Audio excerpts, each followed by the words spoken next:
এসব গাছ এইটো হৈছে আমাৰ একদম ষ্টাৰ্টিং লোকেশ্যন। আমি একদম এনেকৈ এতিয়া ইফালে আৰম্ভ কৰি আছোঁ।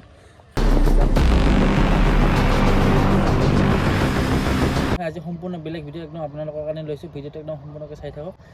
এইটো কোনো ব্লগ ভিডিঅ' নহয়, লৈ আহিছোঁ ভিডিঅ'ৰ জৰিয়তে আপোনালোকক দেখুৱাইছোঁ।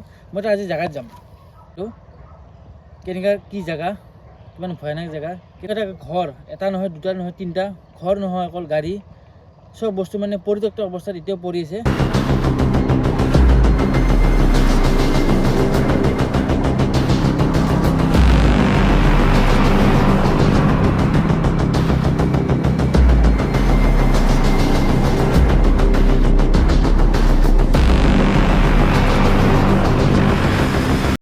গাইজ মই এতিয়া উঠিছোঁ পাহাৰৰ ওপৰত।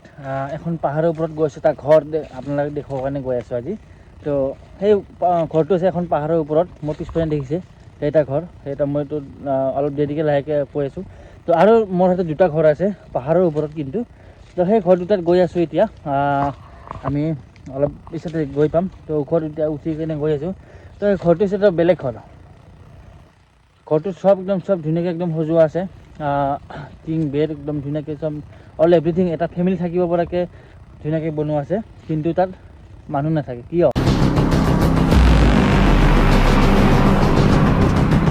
কি কাৰণে মানুহ নাথাকে? তো সকলোখিনি এটা বস্তু মই দেখাই আছোঁ।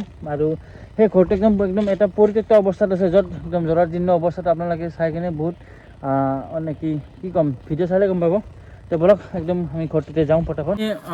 ঘৰত আজি আপোনালোকে দেখুৱাৰ কাৰণে গৈ আছোঁ, য'ত সেই ঘৰটোত মানে কি সকলোখিনি বস্তু আছে কিন্তু তাত মানুহ নাথাকে। তো তাতে এনেকুৱা এটা ভাৱ হয় নেকি, য'ত আমি দেখা পালে মানে এটা অনুভৱ কৰিব পাৰোঁ তাতে কিবা অদৃশ্য শক্তি কিবা এনেকুৱা বসবাস কৰে নেকি, বা এনেকুৱা কিবা এটা পৰিস্থিতি এনেকুৱা এটা লাগে নেকি, কি কাৰণে তাতে গোটেইখিনি খালী। তো সকলোখিনি আজি দেখুৱাই আছোঁ, ভিডিঅ'টো চাই থাকক। আৰু যদি কিবা কিবি তথ্য আমাৰ হাতত আহে সকলোখিনি দেখুৱাম, গতিকে একদম চাই থাকক। ওপৰত গৈ আছোঁ, ভাগৰো লাগি আছে। তো আপোনালোকে যদি চাই, তো ইফালে চাৰিওফালে একদম জংঘল দেখা পাব, চব জংঘল, চব পাহাৰৰ এখনৰ পিছত এখন পাহাৰ। তো এনেকৈ এটা সামান্য এটা সৰু ৰাস্তাটো এনেকৈ উঠি আহিছে, আৰু এনেকৈ ওপৰৰ ফালে এনেকৈ।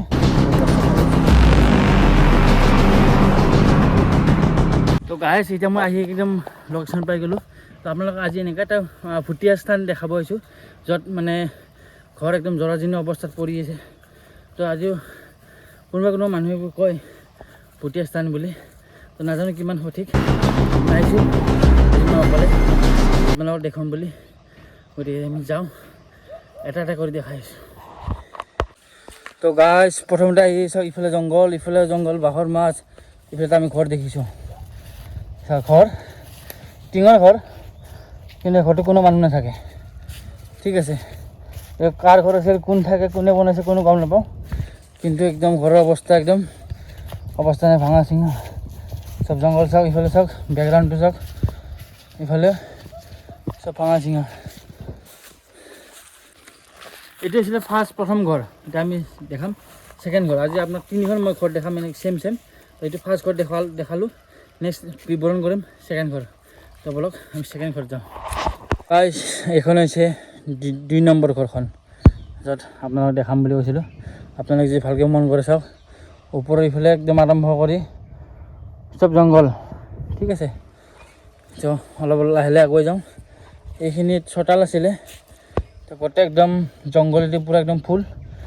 তো এইটো যে চাব যাওঁ আমি, এইটো হৈছে মেইন বাৰাণ্ডা টাইপৰ, কাপোৰ পৰি আছে। আৰু এইখন হৈছে দৰ্জা। ঠিক আছে, তো এইখন দৰ্জা তালা লগা আমি দেখা পাই আছোঁ।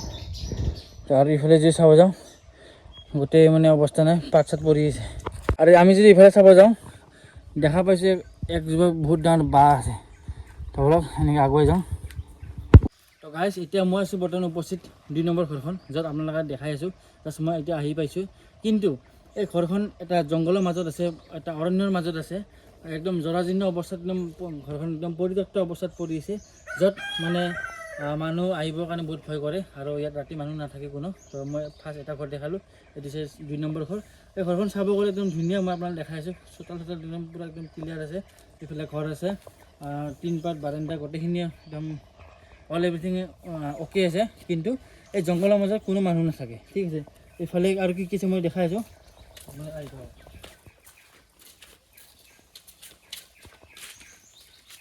তো গাইছ ইফালে যদি আপোনালোকে আহে চাব পাৰে এটা লেট্ৰিন একদম ভাঙা অৱস্থাত পৰি আছে। এইটো চাওক লেট্ৰিন এটা আছিলে, এইটো পূৰা একদম দৰ্জা চৰ্জা ভাঙি আছে। আৰু ইফালে চাব যাওঁ পানীৰ ব্যৱস্থা আছে, পানী কিন্তু একদম পূৰা পাত তাত পৰি অৱস্থা নাইকিয়া। চাওঁ লেট্ৰিনটোৰ ভিতৰত নে কি আছে।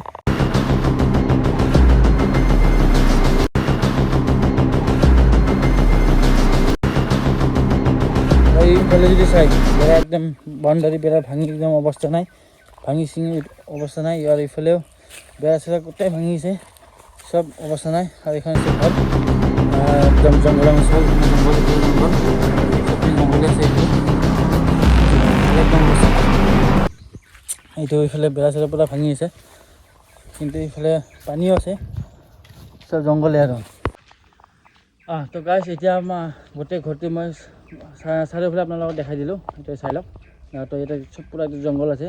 তো এইটো মোৰ পিছনে আছে চাওক, এইটো এটা ঘৰ, ঠিক আছে। তো এতিয়া মই এখন দৰ্জা এটা দেখা পাইছে, তো ভাবিছোঁ দৰ্জাখনত খুলি ভিতৰত সোমাই যাম আৰু ভিতৰত কেনেকুৱা কি অৱস্থাত আছে ঘৰটোৰ ভিতৰত সকলোখিনি দেখাই আছোঁ।